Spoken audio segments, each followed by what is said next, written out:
When you lost your mojo, you don't feel like yourself.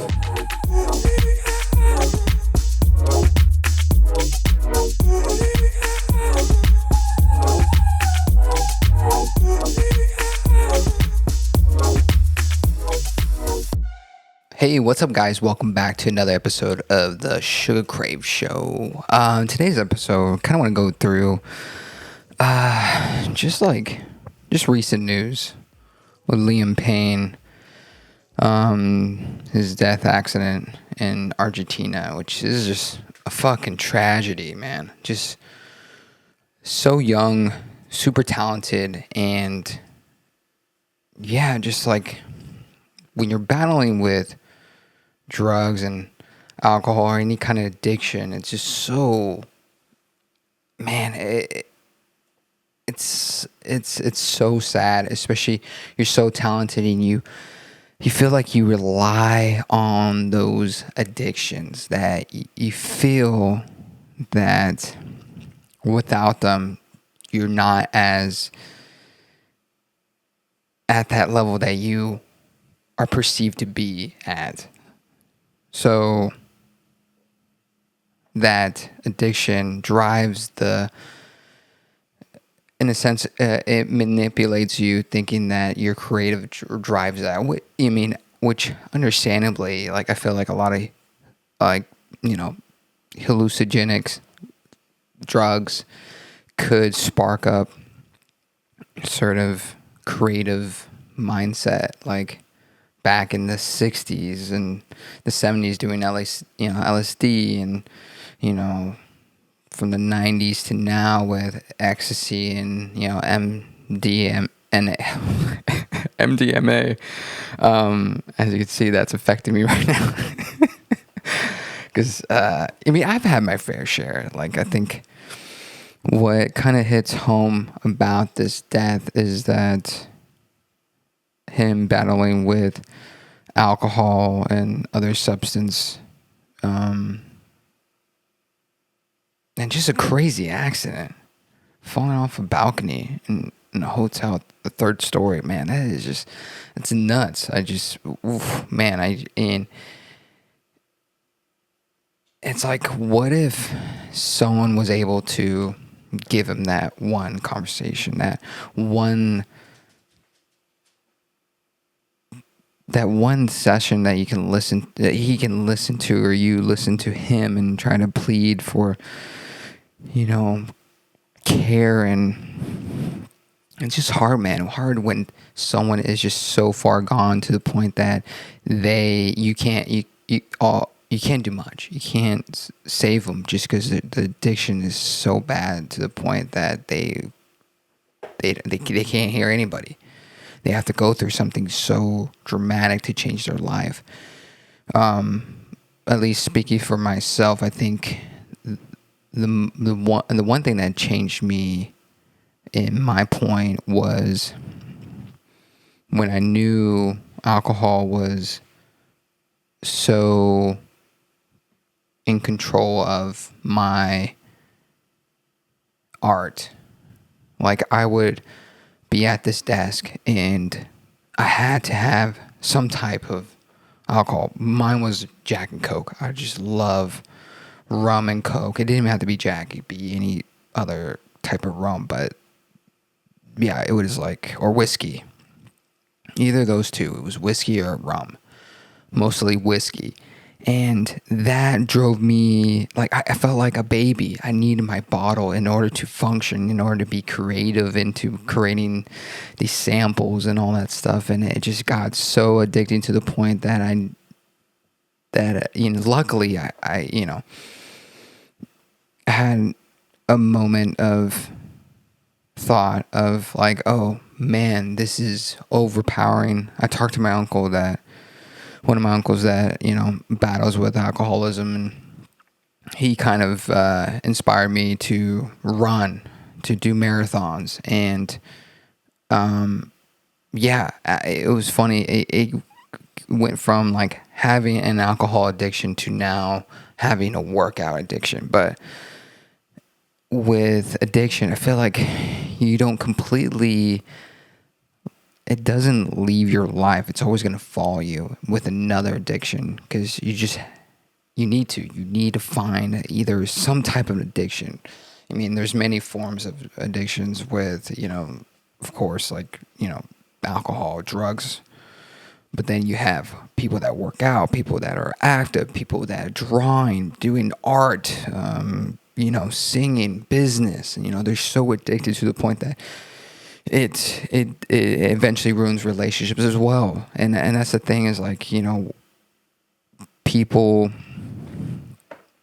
we tend to look down on the drugs and alcohol because, of course, it's way worse than someone that overworks. You're not gonna go to jail if you're putting 80 hours of work a week.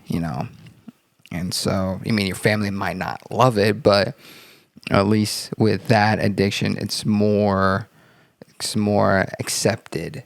And but also, I think there needs to be awareness of that. Having, like, working out is different. Like, that's currently my addiction, I would say. Just like, I need to work out every day, any type of workout, whether it's like running, any cardio, lifting weights. I'm not doing all that every day. It's planned out for the week, but I have to do it. I have to try to do it. And that's the addiction that has helped me kind of move on to alcohol and drugs. Drugs, really, I was more experimental. I was more afraid than anything of getting caught, and and I never found.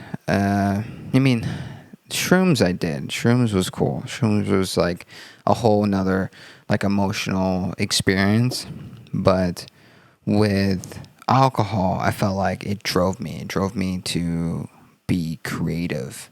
In reality, it didn't. It just kind of loosened me up when I was too tense and during either sessions or just production work templates. And and soon as I figured out that I could do that, that I could do the same effort without it, it changed my mindset. It was just like, oh man, I found the peace. I found the resolution of that issue. You found the missing equation. You found the final piece of the puzzle. And some people just, it's sad because they eventually don't find that, and you end up being in a really unfortunate case. And so, it's sad. It happens a lot in the creative world. People that are addicted to drugs and alcohol. Like, I was just looking at a list right now of like the 30 famous musicians that have addictions. One is like Ozzy Osbourne. And Black Sabbath, like the biggest band in the world, and Kurt Cobain, fucking grew up in a town next to mine in Washington. It's called Aberdeen, and if I tell you, go to Aberdeen, it would make a lot more sense why he was addicted to heroin. It's just like that town is so fucking so creepy. It's just one of those towns I've never seen it sunny, and I don't know.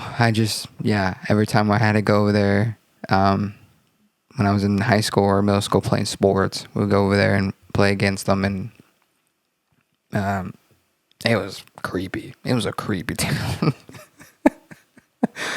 But Kurt Cobain, just having the ability to create those pieces of timeless music. And it's, could have been inspired by doing drugs and being addicted to, alcohol. Possibly. I think that might have helped a lot because, opening your mind into another dimension. But just, I don't know. I just don't know in that aspect. Never done those that kind of hardcore drugs. And I would never think of, just because it's just so scary, man. I don't know. I never always want to. I'm just curious about that mindset of just like,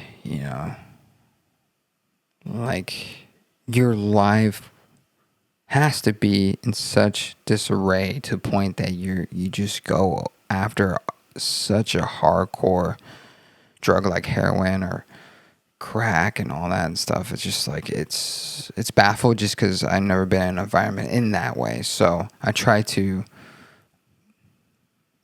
at least try to understand and sympathize the ones that do battle with it, but also I just can't completely understand it. And I think that's fine. I think it's better than bashing and ridiculing people for those addictions, because it's just not going to move them forward, right? I mean, people need help. People need that extra help that they've never gone. Luckily, if you do have a better financial situation, you can go to rehab. But who knows if that rehab doesn't, successfully helps you. Some people they have to be taught a certain way, and just trying to imagine how to fix that particular person, it has to be the most frustrating and, brain draining, because you're just trying to find the missing pieces of a broken vase. And some pieces just might be gone and thrown in the trash, and you just never will find it. And I think it's unfortunate. It's really, really unfortunate. Especially in the music producer world, a lot of it, a lot of people are doing Vyvanse and Adderall just because they want to like stay up, upon hours and hours, days after days, just to, meet deadlines and, be more productive, because we always feel like, especially social media, that people are just pumping out shit left and right. But we gotta understand too, is like some people, like, they naturally can do that. They don't need those additions. They don't need those drugs or incentives. They do them internally. They're just so addicted, so much passion. It's just like, there's Kobe's in music production too, that you just can't compete because they're just so fucking great. One pops in my head is Timbaland. Timbaland is just has that. To me, he's the GOAT. He is the GOAT for music production, just because he's just immersed into it. He just loves everything about it. You can tell with his live streams and all his music too, man. Just like how diverse it is. And yeah, it's just incredible. It's incredible. And so you kind of have to, like, you wonder, like, what are you on? They're not on anything. The only thing they're on is they're addicted to their craft. So addicted to the point it just ruins some other, it has to ruin some things outside, right? When you're so addicted to one thing that you bypass your health, you bypass your friendships, you're so immersed into it. You're a workaholic. But looking at that, it's just, to me, because I kind of wish I had that work ethic or that mindset, that brain work, in order to be so passionate to my craft that I'm just literally day and night fixing every little thing, so immersed in the plugins and all that. I am already, but like at a level where it's like professional and like, oh man, it's inspiring. I think it's inspiring. And so I just, to me, addiction could be many types. It could be alcohol, drugs, But also, I think it could be other things. It could be like working out, work, and all that stuff. So I just, I hope there's plans. Like if for instance, if you guys are dealing with any addictions, I feel for you. I feel for anybody that deals with it and tries to find a solution, but they can't, or they can't find alternatives that fit well. Some people that are trying to get out of addiction, they try to find another thing that will cover, like, what happens a lot with, alcohol, alcoholics that, they'll use sugar. So they'll eat a lot of sweets, food, and all that to kind of cover, drinking. So, and it's kind of crazy because you're moving on to one addiction to another bad addiction. So it's just like, yeah, man, I'm glad I'm not at that situation, or I've found the answer sooner than others. And for me, it just like, I love having conversations too about, colleagues that are dealing with certain stuff. Like, I had a friend that he had back surgery when he was like 21, and they were giving him like oxycodone and like all these like crazy pain medication, and he soon just got addicted to it. He was addicted prior to it, so like it didn't help when he had to have the back surgery to get all those drugs. And just like it was unfortunate because he was just a sweethearted guy, really nice, but yet he couldn't get off. He couldn't get off the drugs because he was just so deep into it. He loved the feeling of it. He loved that he was able, that he would get care, he would get love, because when he was, when he had his back surgery, I was there, watching him, on the weekends or something, and the care that he got from his friends and family, he loved, because people were around him. People were showing him love that, unfortunately, to me, it was more of like, it was more enticing, like, because, if you come over, he would, have alcohol, or he would have, the drugs. You can have some of the drugs, or he would, grab takeout. So there would be, a immense amount of food. So you felt, and, incentive to stay. If you left, you would feel guilty because he would just be like so upset that, would say his bag is still hurting, and trying to entice you to stay because of that loneliness. And I think that's what he was, he hated being alone. That's why he always had somebody there, whether it was, a friend or a lover or somebody. So, I mean, when you're at that stage, imagine the drugs in that case. Like, it's just so addicted, because everything around you seems greater, better than when you're off it. Fuck.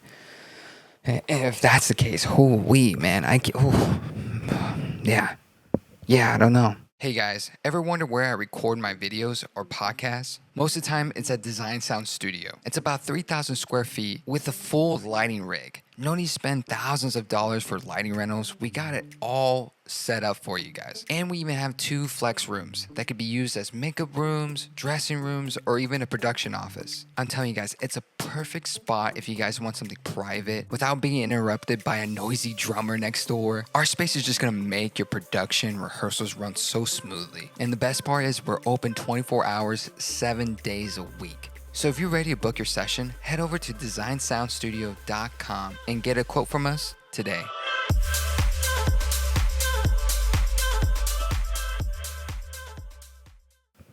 I guess I felt that way when I was drinking alcohol. Like, I felt like, oh man, I was creating these great tracks. My samples felt good. But to be honest, when I would listen back being sober, I was just like, man, it sounds muffled. It sounds, a lot of like, it would be a little too bright because, of course, I don't know if you guys noticed, like, if you drink alcohol, something about your ears with the high frequencies, they just like they dip low, so you tend to boost a lot when you're under the influence of alcohol. And so like my tracks would be just so bright, almost too bright, too crinkly. And so that was the hard part. I was doing more work than I should have been doing, but I felt like I was pumping out these tracks faster. I was, I felt creatively loose. Where when I felt off it, I was like, oh, I was too analytical. I was like, oh, that kick just feels a little too tight. A little, that snare, just not feeling it. It's just not the right snare, and just overthinking a lot. And to me, when I was when I was drinking alcohol, it masked all that stuff. So it was just so hard to be away from that, to be like, oh, fuck, I lost my mojo. It was my fucking mojo. And yeah, it was just one of those things that just like, yeah, when you feel like you lost your mojo. Let me see. Sorry, I'm writing notes. When you lost your mojo, you don't feel like yourself. Yeah. Yeah, you feel like something's missing. The confidence goes. You feel like you're not your true self. You don't feel confident of the decisions you're making, because with the drugs and alcohol, those mask everything. Those mask the feelings. Those mask the sadness, the loneliness, or sometimes enhances it and brings out these emotions that you would usually, tie down and hide. And so, yeah, man. I don't know. Just talking to you guys about that, it's just like, oh man, I can understand why it's so addicted, because a lot that you wanted and what you want, those addictions help bring it out. Yeah. I'm just like fucking talking to myself and just realizing this shit. I don't know, man. This is why I love doing these podcasts, because it's like I don't have guests to talk to you about. So I'm just like rambling around about certain topics. But then like sometimes when you ramble and go through these like these spules, I feel like you can kind of pick up certain things that you're just like, oh man, I mean, maybe that's the fucking reason. I don't know. Sometimes like, I don't know if you guys feel like this way when you have so much emotion behind a topic or an event that you just want to like vent out to somebody, or, but don't want to hear a response back yet. You just almost want to vent out, and then in the middle of you venting out, you find the answer. You find the resolution of the problem, or the situation, and you're just like, yeah, that makes sense. I was wrong. I was right. I could do this better, or I did do better. And it's fine. I don't have to be so upset about it, stuff like that. So I don't know, man. It just it's a sad thing. It's fucking sad, especially young, so young, 31, man. I can't believe it. And it's such a huge band, One Direction. You got so many great musicians, and maybe that's the case that, when there's so many guys with different personalities, it's just hard to keep everybody together. But man, I feel for him. I feel for him, Liam, for his family, and and all the fans too. We gotta think about the fans as well, like how invested they were in this project and his hoping for his sobriety, and yet I mean, something like this occurs, it's just like it's heartbroken, and because you would hope they would get better, and then unfortunately, cases like this, it doesn't, but at least you could celebrate the life of him, his music, and all his, you know,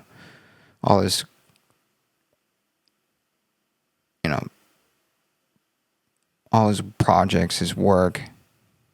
You could celebrate it still. I think that's what's so great about music, is that some stuff could be, after someone's death, I feel like it becomes timeless because it's a closed chapter, meaning that that's kind of it, unless the record label just unleashes like an album that he was working on, and they have a few songs that, or a whole bunch of songs that are finished, and they just release it. Possibly that'd be interesting if they do, but at least you can go back and listen to his pieces and maybe uncover a lot of hidden things that we thought we would understand, and now it's like, oh, it makes sense why he said that. He was going through something. He was reaching out to us, and we just never grasped it. We never tried to listen. We were just too much into ourselves and enjoying the art. And yeah, I think that's one thing we can do, is just go back and celebrate his portion of his art and others, and also all the other artists that have passed away too as well. It almost reminds you of like, oh shit, him, and I forgot who else died. Let's see, recent musicians dead. Toby Keith? Oh, fuck. I totally forgot Toby Keith, man. Toby Keith. Jesus. Yeah, I think, battle with stomach cancer. Yeah, fuck me. Yeah, he looks so different compared to his beginning. Ah, shit. Yeah. Toby Keith is one of them. Eric Carmen. Tony Clarkin. Why does Tony Clarkin sounds good? Familiar. Eddie Maga was an English musician, songwriter, best known for as the guitarist of the rock band Magnum. Okay. Larry Collins, yeah, Collins Kids, the duo of his sister Lori. Yeah, man, it's just sad. It's really sad to see that, but what we can do, we can just celebrate, and go back and listen to everybody's archives, and just, appreciate life, appreciate that, hopefully you're in a better situation than you were before. So in that case, but speaking of appreciation, I want to say thank you guys so much for the support and listen to me ramble every day, all the podcasts. I really do. I really appreciate every play and, all the love and support. So before I go, once again, make sure you subscribe to the Suga Crave Show on YouTube, Spotify, wherever you can get your Apple Podcast, that too. What else? But yeah, pretty much, yeah. Thank you guys so much. Be sure to subscribe to the membership of the Suga Crave Club, where you can get this podcast and other videos and templates and sample packs in there, for cheap as hell. It's like at the $2.99 a month. So, but it's a great community. I try to get feedback from you guys about topics, music as well, and all that. It's a great members only program, and there's a lot of goodies in there. So, but other than that, I want to thank you guys so much for sticking around and listening to me, and ramble all through this whole podcast, but I much appreciate it, and hopefully I'll see you guys on the next one.